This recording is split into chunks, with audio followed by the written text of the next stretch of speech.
The Presbyterian denomination has had a significant impact in the United States, and this impact stretches back some time into our past.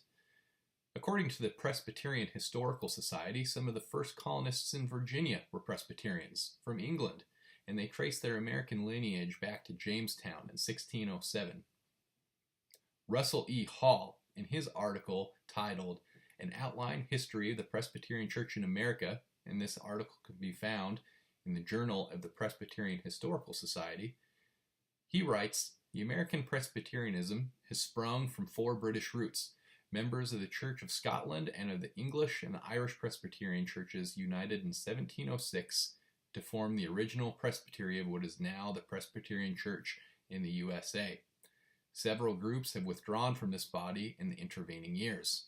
In fact, over the years and centuries, there's been a lot of splits. There's been a lot of times they've come back united as well. Looking at a chart of this can be quite confusing." Mark Knoll goes on, he says, "Immigration was in full swing and many people were coming to the colonies. A significant figure of this, Francis Makemie.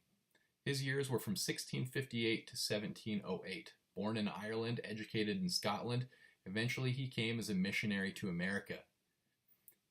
He was the individual most responsible for the early organization of the Presbyterians.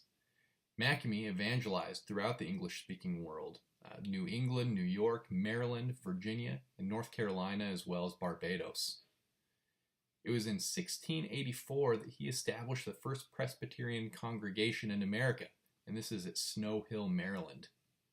Later, as I had already referenced, in 1706, he succeeded in bringing together Presbyterians from different backgrounds into the Presbytery of Philadelphia. The people of different backgrounds were from English, Welsh, Scottish, Scotch, Irish, and some from New England.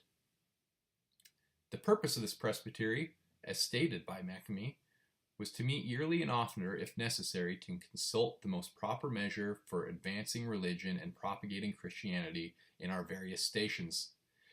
Presbyterians agreed that the Westminster Confession of Faith was what they would take their theological stance on.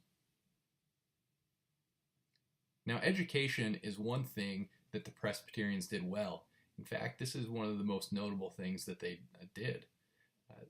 The most famous and well-known school of the Presbyterians was Princeton. Originally, this was the Log College, then the College of New Jersey, now known as Princeton, established in 1746.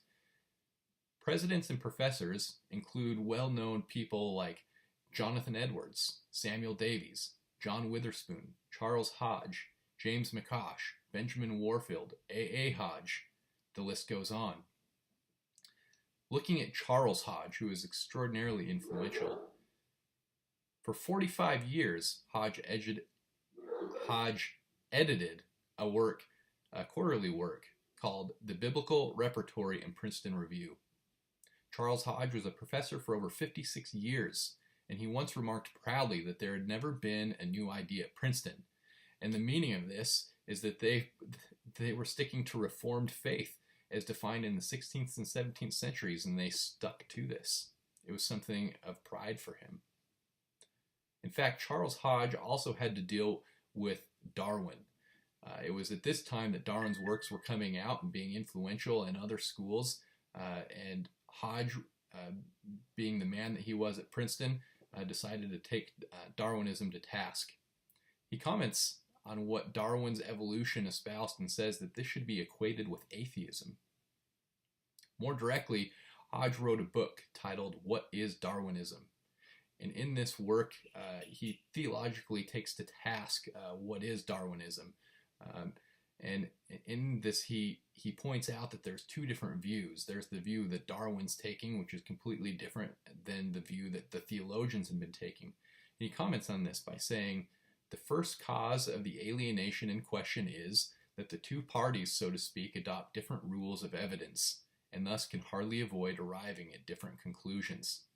Charles Hodge was a brilliant man.